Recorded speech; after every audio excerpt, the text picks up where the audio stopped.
Bienvenidos amigos a Reflexionando, la noticia al duro y sin guantes.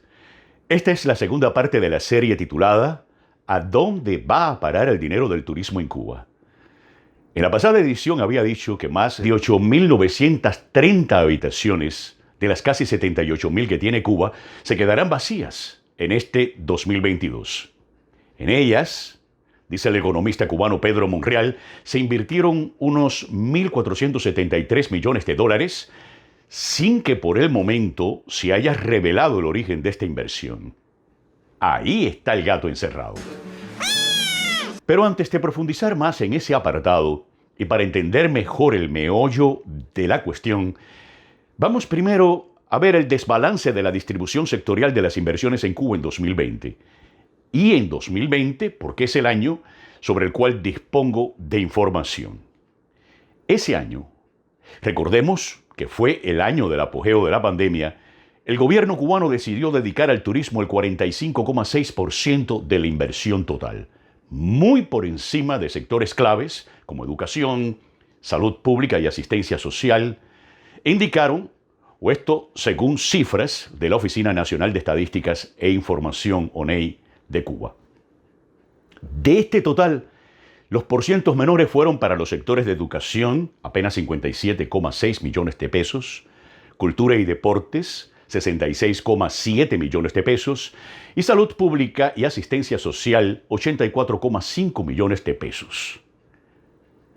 De acuerdo con los datos proporcionados por la Oficina Nacional de Estadísticas de Cuba, en el sector turístico se invirtió 3,5 veces más que en la industria, 7,5 veces más que en la agricultura y la ganadería, y 72 veces más que en ciencia e innovación tecnológica. Ya conociendo estos datos, retomemos lo que dije al principio. Más de 8.930 habitaciones de las casi 78.000 que tiene Cuba se quedarán vacías este 2022, según estimaciones de las propias autoridades cubanas. Pregúntense entonces, si la oferta hotelera existente supera la demanda, ¿cuál es la razón de esa desproporcionada inversión en el sector turístico? Y precisamente en un momento de tanta precariedad de insumos médicos y alimentaria. Señores, hablemos sin cortapisas. Y esto es algo que digo con profundo pesar y preocupación. Hay gente pasando literalmente hambre en Cuba. Y gente que no tiene medicina para tratar su enfermedad. Y no hablemos de los hospitales, que por no tienen ni hilo quirúrgico para suturar, ni siquiera guantes para el personal médico. Ustedes saben que no estoy mintiendo. Sin embargo, el gobierno cubano continúa construyendo hoteles a un ritmo que yo diría frenético. No me sorprendería que se tratara de otro de los grandes errores del régimen cubano en materia económica. Y dicho esto, me vienen a la mente algunos de esos disparates. Recuerdo cómo en la década del 60 del siglo pasado, a Fidel se le metió en la cabeza convertir a Cuba en la cuenca lechera del Caribe. Entonces, ¿qué parece indicar esto? Que las condiciones del clima de Cuba, el color rojo, las hacen más adaptadas a la resistencia al calor. Hasta ahora parece ser así. Entonces ya estamos empezando a desarrollar, también reuniendo todas las rojas y empezando a desarrollar el Holstein rojo. Pero había que sembrar pangola para alimentar a tantas vaquitas que supuestamente tendríamos dando leche. Y empezaron a sembrar pangola y a desmontar cultivos para sembrar pangola. Hoy día, lamentablemente, los niños mayores de 7 años no tienen un vaso de leche decente que llevarse a la boca. Asegurar lo que necesitan en primer lugar nuestros niños. Estamos hablando de alimentos fundamentalmente de niños y de enfermos. Con eso no se puede jugar tampoco. Y los que por algún problema de salud requieran ese alimento, incluso sin renunciar a la perspectiva de que otras personas puedan recibirlo en el futuro. Hay que borrarse de la mente eso de los 7 años. Llevamos 50 años diciendo que hasta los 7 años hay que producir leche para que se la tome todo el que quiera tomarse un vaso de leche.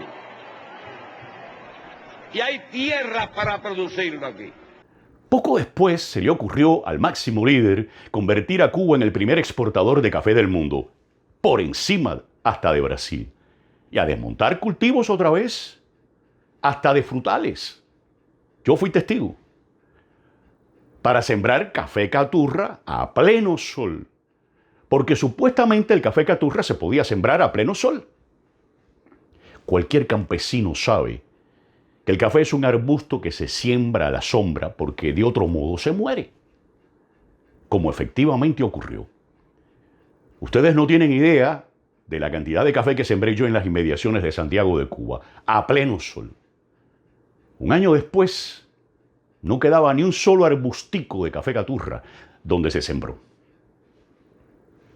Hoy en día, tienen que mezclar el café con chícharo para que alcance. ¿Verdad o mentira? Después vino la zafra de los 10 millones.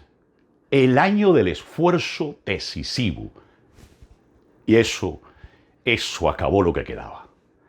Hoy en día Cuba ha llegado al extremo de tener que comprar parte del azúcar que consume, después de haber sido desde la época de la colonia el mayor productor de azúcar del mundo. ¿Recuerdan cuando Fidel regalaba centrales azucareros a los gobiernos amigos en América Latina? Díganme, ¿qué país supuestamente ahogado por un bloqueo regala centrales azucareros a otros países, con mucho más recursos naturales y económicos a su disposición? Y todavía tienen la cara dura de echarle la culpa al bloqueo de todos los males que atraviesa la isla. Pero ahora, la pregunta que nos estamos haciendo desde el principio: ¿a dónde va a parar el dinero del turismo en Cuba? Para responder esa cuestión, hay que descifrar primero cuál es el origen del dinero que se invierte en el sector turístico. Y digo que hay que descifrarlo porque quizás justamente al origen de ese dinero no le interesa invertir en otra cosa que no sea en la construcción de hoteles. Miren, yo no estoy afirmando ni negando nada. Estas son las cosas que le pasan a uno por la cabeza cuando un gobierno no es suficientemente transparente. Lo que sí puedo decirles con seguridad es que las escuelas no lavan dinero, los hospitales no lavan dinero, los frijoles no lavan dinero, ni tampoco la leche que necesitan los niños lava dinero. Y si ese no es el caso, o sea, que el dinero pertenece al gobierno, es legal, entonces es un crimen lo que están haciéndole al pueblo, exponiéndolo a tanta inseguridad alimentaria y de insumos médicos. Se las dejo picando en su cancha para que saquen sus propias conclusiones. En el próximo capítulo estaré hablando del banco. Sí, del negocio que se dedica a prestar y guardar dinero que tiene la familia del gobierno cubano en Inglaterra. Hasta la próxima edición entonces de Reflexionando, la noticia al duro y sin guantes, con este servidor, Erwin Dorado.